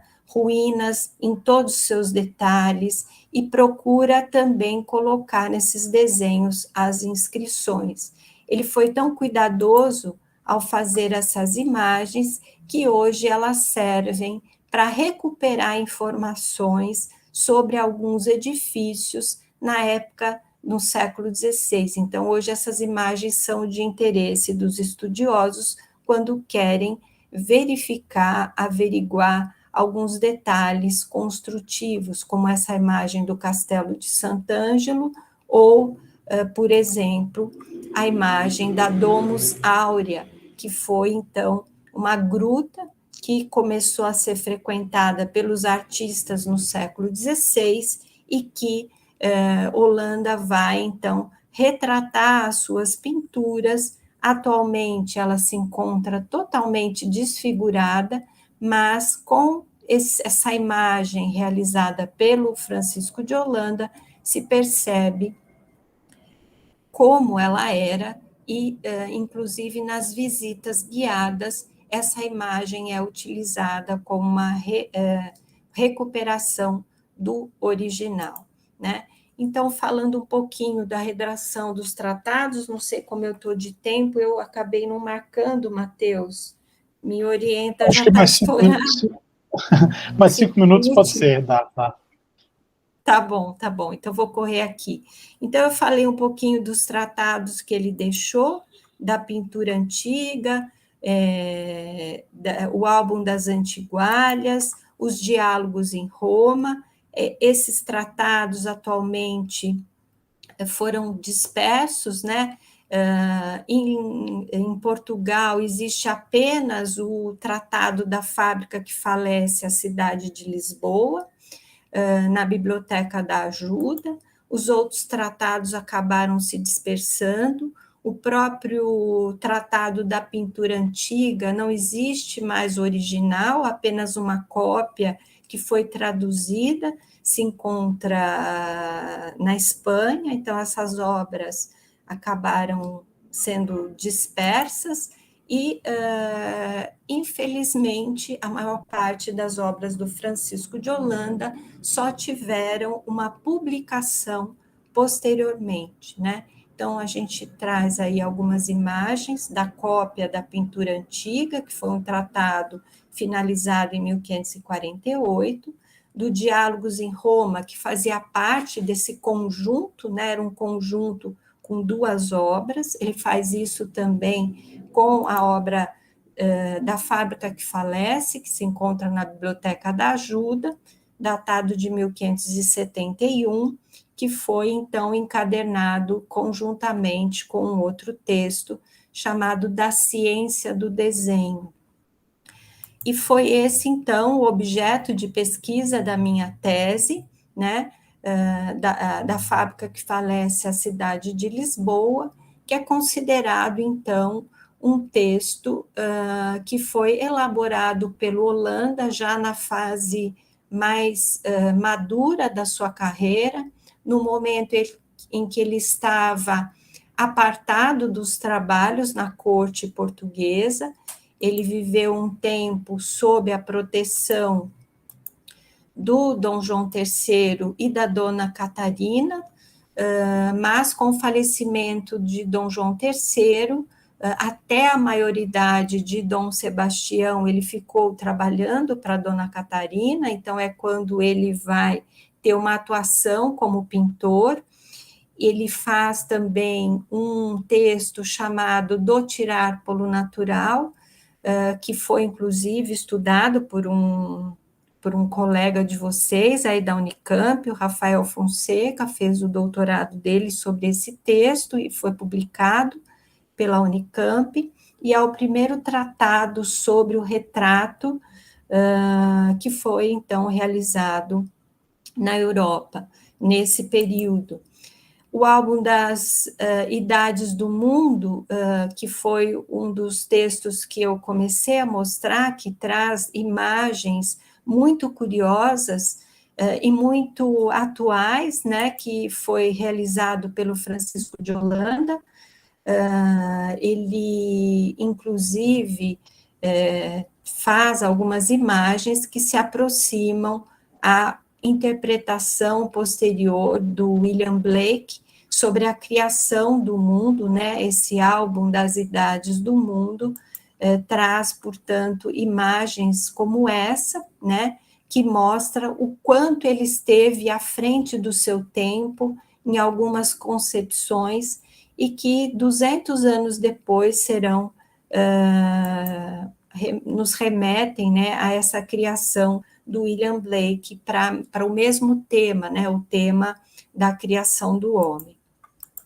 E ele viveu um momento bastante complicado, o momento da Contra-Reforma, o momento em que os livros, né, a circulação dos livros tem uma dificuldade de acontecer, e também o período do jovem Dom Sebastião. Então, quando ele concebe o texto da Fábrica que Falece, a cidade de Lisboa, na verdade, ele vai dedicar esse texto ao rei Dom Sebastião, e ele faz, então, algumas colocações no sentido de que eram necessárias algumas melhorias, né, que fossem realizadas algumas melhorias na cidade de Lisboa, para que ela se tornasse a verdadeira capital, né, do Império Português. Ele diz, Lisboa é uma cidade que está descomposta, né, então ele oferece lembranças, né, curiosamente, então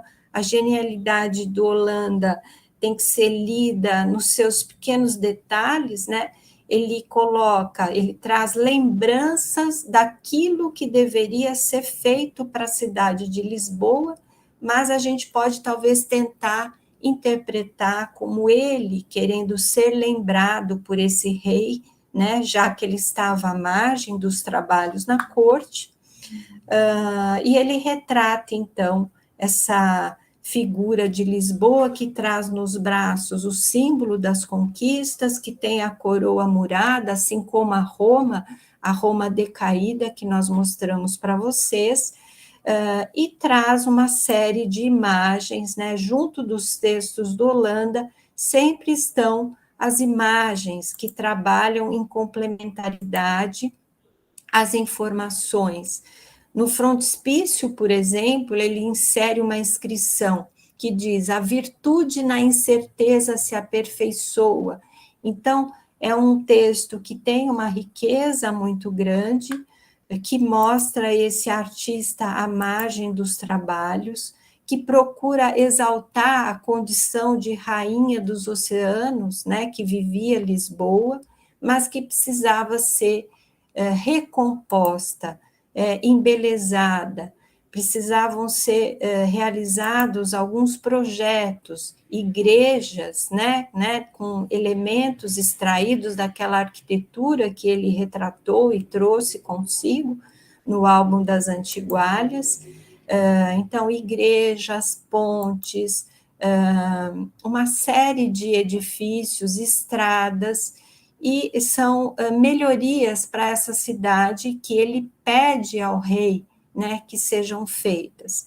O texto recebe, em 1576, autorização para publicação, mas, na verdade, ele só vai ser publicado muito tardiamente, depois de ter vindo ao Brasil junto da Biblioteca Real Portuguesa. Felizmente, ele sobreviveu ao maremoto de 1755, e, lamentavelmente, ele só vai ter essa grande repercussão tardia, né?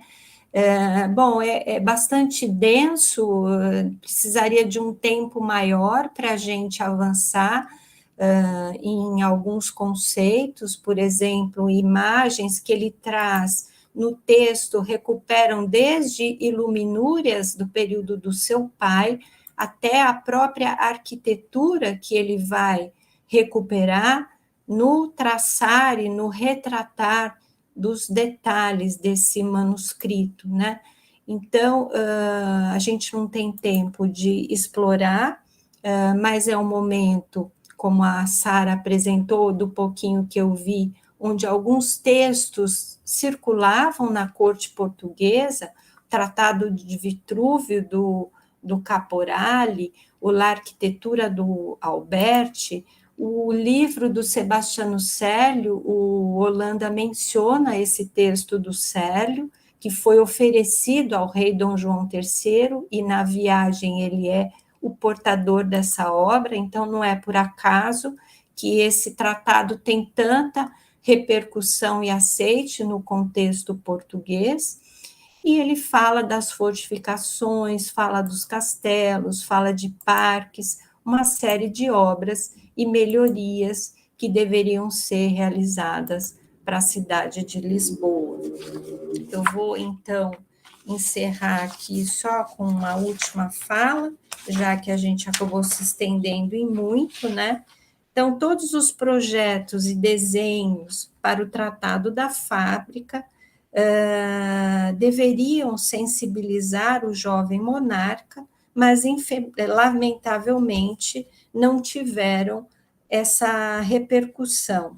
E Francisco de Holanda tentou, inclusive, que essas obras viessem a ser implementadas pelo próprio Filipe, né, enviando uma carta ao rei oferecendo seus préstimos, mas ele não teve essa sorte, vamos dizer assim. Então, eu encerro essa minha fala, fico à disposição para as perguntas, peço desculpas aí dessa confusão que acabou acontecendo e fico à disposição para os esclarecimentos. Muito obrigada. Professora Maria Luísa, a gente aqui agradece essa aula excelente, esse material tão rico também, e claro, pede desculpa por todo o inconveniente, né? Você me desculpa também, especialmente porque eu só vi as suas mensagens também depois, então a gente conversa mais tarde sobre isso. Tá? Bom, a gente já está com o horário bastante avançado, mas eu gostaria muito que a gente pudesse abrir o espaço para as perguntas, principalmente porque esse é o momento para a gente, de fato, dialogar, né? Aí eu vou primeiro passar... tem duas perguntas aqui no chat, uma para Sara Dumi e outra para Sara Machado. Primeiro, e aí logo em seguida também eu quero fazer uma consideração rapidinho. Se alguém também tiver outra pergunta, pode fazer pelo chat, ou se tiver interesse, pode levantar a mão e perguntar, abrindo a câmera, como for da preferência. Tá? Bom, para Sara Dumi, então, uma pergunta do Giovanni Matheus Marques. Essa iniciativa de reformar a estrutura arquitetônica das igrejas em Portugal estava atrelada a uma tentativa de reformar o costume da cristandade? Em outras palavras, de que forma essas reformas de cunho material serviam para edificar a vida e o cotidiano dos clérigos e leigos dessa época? E já de uma vez, pode responder, Sara. Não, pode falar. Porque na verdade a minha pergunta é tanto para você quanto para a Malu, então eu faço depois. Pode responder essa primeira. Tá bom. Quanto à pergunta que você leu agora, especificamente, eu acho que todos esses signos que são introduzidos nessas obras, vamos pegar, por exemplo, o Mosteiro dos Jerônimos, que foi o que eu retratei na apresentação. Eu acho que toda essa simbologia que é introduzida no governo do Dom Manuel por meio desse estilo nacional, mais datado, aquela expressão manuelino, a gente pode perceber que ela, intencionalmente, tem a condição de quê? Representar essa ligação entre o terreno, entre os reis e as rainhas, com a divindade, digamos assim, observando o rei como uma extensão dessa divindade na Terra. E não só para esses leigos e todos esses indivíduos da sociedade que estavam inseridos, tanto para os clérigos e para a comunidade religiosa em si, isso tinha a mesma função. As ordens, elas eram uma parte essencial dessa introdução do ideário católico na Península Ibérica, como a gente sabe, e elas eram o braço direito dos reis para essas condições, para que esse ideal se estabelecesse, essa intenção de ligação entre a divindade e o rei aqui, digamos, na Terra. Tanto que esses lugares, por exemplo, o Mosteiro dos Jerônimos vai depois, mais tarde, se transformar no panteão do Dom Manuel I. Ele está enterrado no Mosteiro dos Jerônimos. E é todo um planejamento entre a coroa e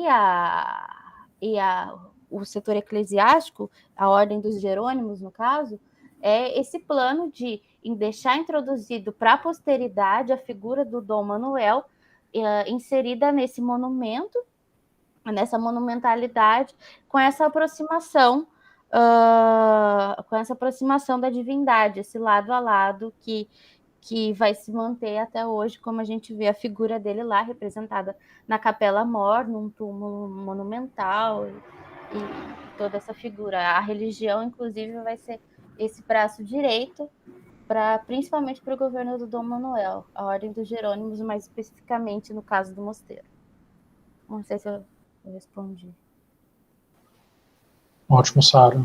Giovanni, se quiser comentar alguma coisa? Se não, eu passo para a pergunta para Sara Machado, que perguntou foi a Renata Aragão, Sara, e ela diz: eu gostaria que você explicasse um pouco mais sobre os aspectos que diferenciam Camões e Maria Lara Menezes na representação de Castro. Você considera que o contexto em que esses autores viveram influenciou na representação que fizeram, ou está mais ligado?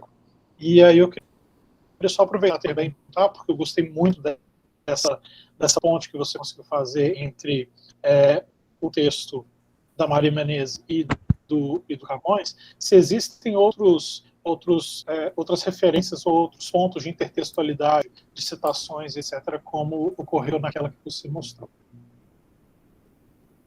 Existem muitas situações de intertextualidade, de reescritas, que até eram muito correntes nesta época na escrita feminina.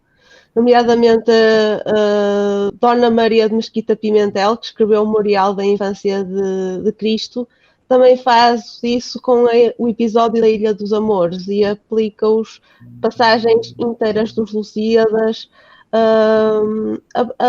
ao seu próprio poema poético, épico. O seu próprio poema épico também vai reescrevendo passagens de Camões, neste caso a Ilha dos Amores. Maria de Lara de Menezes vai reescrever o episódio de Inês de Castro e tem muitas passagens e também faz outras reescritas, como o soneto do "E estava aquele lascivo e ledo passarinho". Também faz uma reescrita muito... E de um extrato que eu também mostrei, comparando... Parece que Dona Maria de Lara Menezes está a comparar o passarinho, que é Inês de Castro, com o passarinho que também está lá no soneto de Camões. É muito sugestivo isso. O contexto acho que também tem muito a ver, porque as mulheres começaram a surgir na cor do século XVI, mas no século XVII a escrita feminina vai desenvolver-se também por motivos da Contra-Reforma. As mulheres religiosas começaram a ser vistas como uma mão de Deus que escrevia as vontades divinas. No início vai ser assim, vai-se alargar à escrita profana e as mulheres vão conseguir realmente impor-se mais no mundo da escrita, mas o que diferencia mais Camões, Ferreira e Maria de Lara e Menezes é o género, a perspectiva feminina que a Dona Maria de Lara e Menezes dá do tópico de Inês de Castro. Considero que é mais isso. Ótimo. Temos também uma pergunta, a Cândida levantou a mão, pode falar. Oi, bom dia, parabéns pelas apresentações, que também me deu pena ter chegado tarde para ver a da Sara, mas vou perguntar assim mesmo, Sara e Maria Luísa, né? Essas descrições, esses gravados, esses tratados, eles representam muito essas outras igrejas de Lisboa. Lisboa perdeu praticamente seu acervo todo, né, no século XVIII, mas eu poderia encontrar aí umas descrições detalhadas, né, no Francisco de Holanda, ou em outro tratado, por exemplo, da Capela Real do Paço da Ribeira, essas igrejas que desapareceram, que a gente não tem mais nada. Quero saber se teria aí nesses documentos que vocês estão revisando. Deixa para aproveitar também. Igrejas destruídas que eu gostaria de ler a descrição. Se vocês me dão o correio, eu envio para vocês e faço a pergunta. Mas essa seria, por exemplo, uma igreja muito importante para mim, porque é uma igreja onde Vieira predicou muitas vezes, né? Pregou muitas vezes, perdão pelo portunhol, pregou muitas vezes, por exemplo. Então, Você queria perguntar, Matheus, também? Não, pode responder primeiro, depois eu faço a pergunta. Então, o Holanda, na verdade, ele não faz grandes descrições de igrejas, ele só menciona alguns edifícios que ele diz colaborar já no período Dom Manuel. Então, é quase que uma propaganda. Olha, eu já fiz isso, já fiz aquilo, participei disso, participei daquilo. Então, ele está exaltando as suas qualidades de arquiteto, né, para tentar ser empregado em alguns trabalhos. Não sei se da pintura antiga ele faz alguma referência a esses edifícios, precisaria olhar para te responder com calma, mas pode sim escrever, a gente procura. Eu me lembro uma vez de um colega que agora está, inclusive, lecionando no MASP, que estava fazendo o doutorado dele na França e me escreveu: aonde está tal coisa no livro do Francisco de Holanda? Eu não tenho exemplar aqui. E aí eu fiquei procurando uns 2 dias, mas mandei para ele, ele me agradece muito até hoje.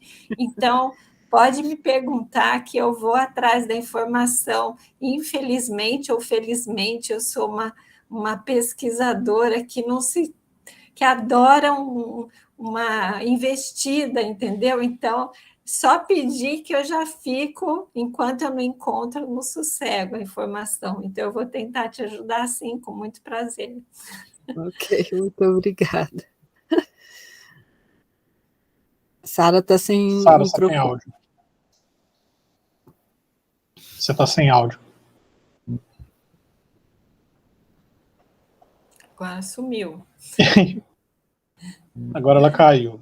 Vamos esperar aqui. Então, só enquanto isso, enquanto a Sara volta, Maria Luísa, eu adoro essa apresentação, eu gosto muito desse trabalho, mas eu fiquei com duas perguntas na cabeça, assim, que são mais rápidas. Um pouco primeiro esse contexto de trânsito. Pronto, voltei. Matheus, desculpa. Hoje ou o microfone funciona no computador, ou o computador só funciona no microfone. Hoje é o dia, a bruxa tá solta hoje. Oh, meu Deus. Mas, enfim. Cândida, posso responder a pergunta dela, Matheus? Pode sim, depois eu faço para a Malu. Tá, eu conheço representações do Torreão, do Paço da Ribeira, eu posso dar uma pesquisada aqui, algumas representações, posso ver se existem outras perspectivas também dessa litografia, e posso te mandar, eu deixo meu e-mail na caixinha aqui de mensagens, e daí você manda um oi, e daí eu procuro para você também. Eu lembrei de uma coisa, quando eu estive em Portugal fazendo a pesquisa do doutorado, estava tendo uma exposição chamada Lisboa Tempos Fortes, uma exposição sobre vários edifícios de Lisboa. Se você procurar no Google, Lisboa Tempos Fortes, existe o arquivo em PDF que você não consegue baixar, mas você consegue consultar, e aí tem a cidade de Lisboa em vários momentos. Eu lembrei de outra coisa também. Então, eu acho que talvez tenha informações sobre o que você precisa ali, porque começa antes do Francisco de Holanda, então eu fiquei muito feliz quando eu descobri essa exposição e comprei o catálogo, mas eu sei que ele está online, porque às vezes eu quero procurar alguma coisa, então eu vou, só que a gente não consegue baixar, é um sistema lá que eu não sei, eu não consegui, talvez você até consiga, mas às vezes quando eu estou fora de casa e eu preciso acessar alguma informação, eu faço esse caminho. Lisboa, Tempos Fortes. E tem o Museu da Cidade também, que tem a maquete, né, Malu? Talvez... Foi lá, a exposição foi lá. Exatamente. Eu acho que, Cândida, vale a pena você entrar no site do Museu da Cidade de Lisboa, que você encontra também a maquete de Lisboa antes do terremoto de 1755. É um estudo longo, de muitos anos, de muitos pesquisadores que conseguiram meio que organizar as ideias por meio dessa maquete. É muito bonita e acho que pode te ajudar. Era muito legal, porque você andava pelo jardim e ia vendo as pranchas muito grandes e as fotos de documentos, de iluminuras, de tudo que retratava de Lisboa. Então, você, né, era bem legal. Consegue recriar, então, esse espaço, essa cidade. Eu acho que eu não vi, não sei se é a maquete, mas eu já vi uns mapas, uns planos, perdão, uns Talvez planos tenha da Lisboa até um antiga. 3D da maquete, acho, no site deles. A maquete é gigantesca, é muito legal. Acho que se entrar no site tem um 3D. É muito legal, vai te ajudar. Muito bem, obrigada as duas e escreverei. Ótimo. Mas eu estava falando naquela hora, né, a pergunta da professora Maria Luísa, porque, bom, um pouco sobre esse trânsito dos portugueses para a Itália e o retorno, né, assim, que acho que é um tema sempre muito interessante, muito importante. Eu queria só saber se tem alguma ponte, que é possível fazer alguma ponte com o contexto, esse contexto de Roma pós-saqueada, esse retorno, e se é possível talvez traçar algum paralelo entre o que de fato levou a esse trânsito, não só do ponto de vista necessariamente artístico, assim, de um interesse artístico, mas talvez outros tipos de interesses de ordem econômica ou de ordem, enfim, de uma espécie de diplomacia, talvez, que pudesse fazer com que esses indivíduos transitassem para a Itália e retornassem.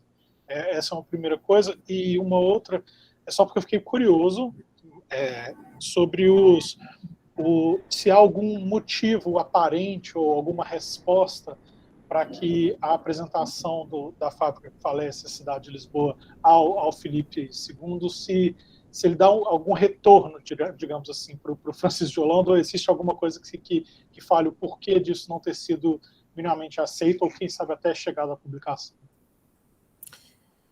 Bom, vou começar pela última. Eu não sei de retorno do Filipe II. Eu acho que Holanda tinha notícias das obras que estavam acontecendo no Escorial, então a grande expectativa dele era poder, de alguma forma, contribuir com esses trabalhos, já que em Portugal ninguém queria saber dele, entre aspas. Então, tem uma carta só que ele enviou para o Filipe II, oferecendo os seus préstimos, mas a gente não sabe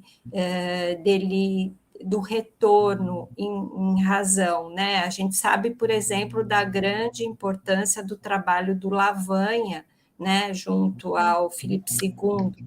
Então, a gente pode pensar em certas preferências e confianças, né? Confiança que ele tinha já nessa equipe, enfim.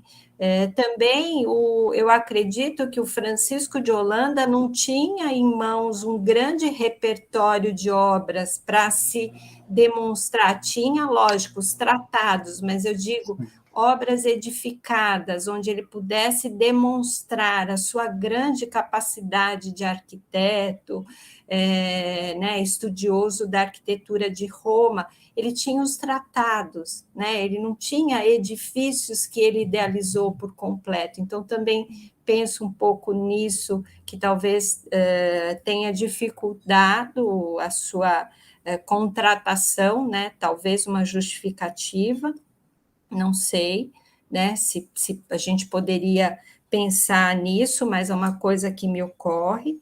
Agora, em relação à ida dele para Roma e esse momento pós-saque de Roma, a Andrea analisou um pouco essa questão e ela, inclusive, publicou um artigo na revista Diálogos Mediterrâneos, que foi um dossiê que a gente acabou organizando em função da comemoração dos 500 anos do Francisco de Holanda. Eu acabei atropelando muito a minha fala, mas queria até mostrar para vocês que a comemoração dos 500 anos começou em 2017, com um evento no Rio de Janeiro. Depois saiu uma publicação sobre Holanda na Figura, a revista Figura da Unicamp. Depois nós tivemos um evento em parceria com a Faculdade de História da USP, com a participação do professor Mário Henrique D'Agostino, também tratando das comemorações do Holanda. E isso acabou depois se desdobrando numa publicação só sobre o Francisco de Holanda, um pequeno dossiê, onde a Andréa escreveu um artigo, o Maíque, se eu não me engano, não participou, mas nós tivemos outros colaboradores, inclusive o professor... ele é especialista em José da Costa e Silva, Monterroso. Sabe? José Monterroso Teixeira?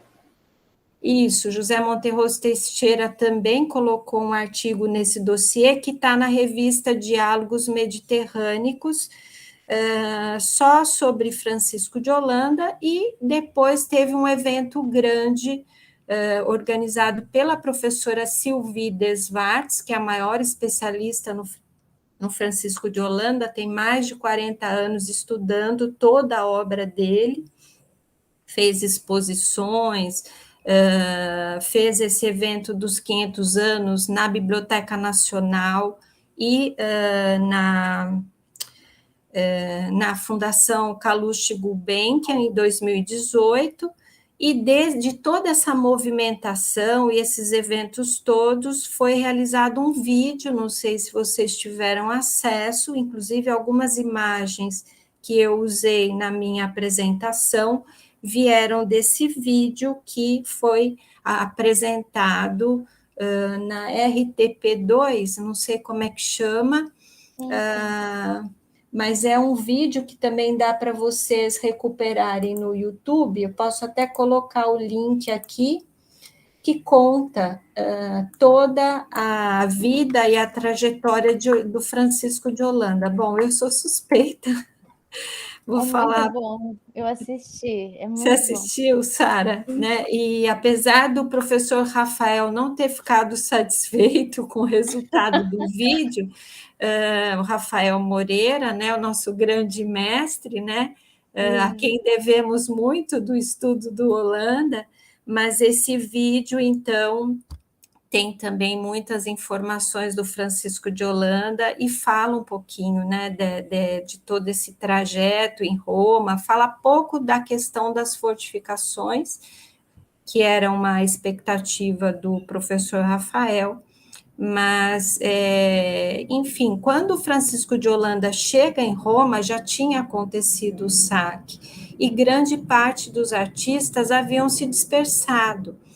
Mas ele não fica só em Roma, o Francisco de Holanda se desloca para várias regiões, vai para Veneza, vai para Florença, então ele acaba tendo contato também com esses artistas importantes nesse contexto, né, da própria viagem que ele realizou, e, obviamente, ele tem acesso a uma série de reformas que vinham sendo organizadas pelo Papa Paulo III, então, ele está sendo guiado por aquele livro que eu falei para vocês, da Epigramata, e vai se deslocar, conhece o projeto da reforma do Campidoglio, então, tudo isso vai ser um pouco absorvido nesse grande álbum, o álbum das Antigualhas, né?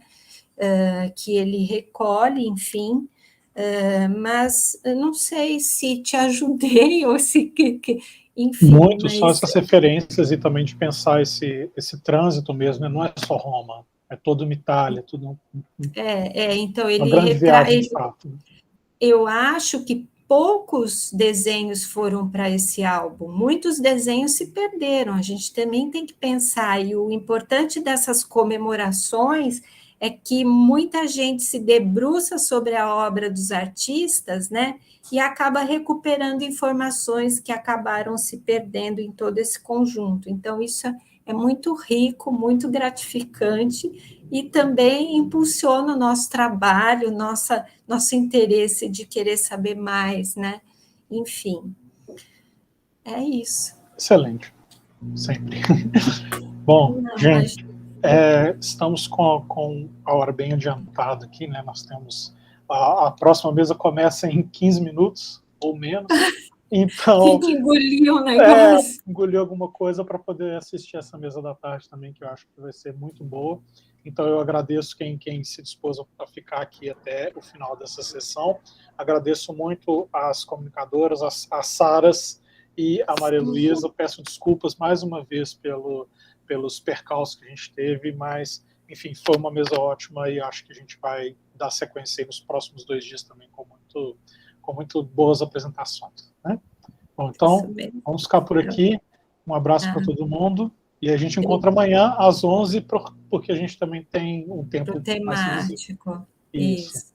Tá bom. Obrigada, gente. Obrigada, abraço, viu? gente. Desculpas aí, tá bom? Não, imagina, nós que pedimos. Até amanhã.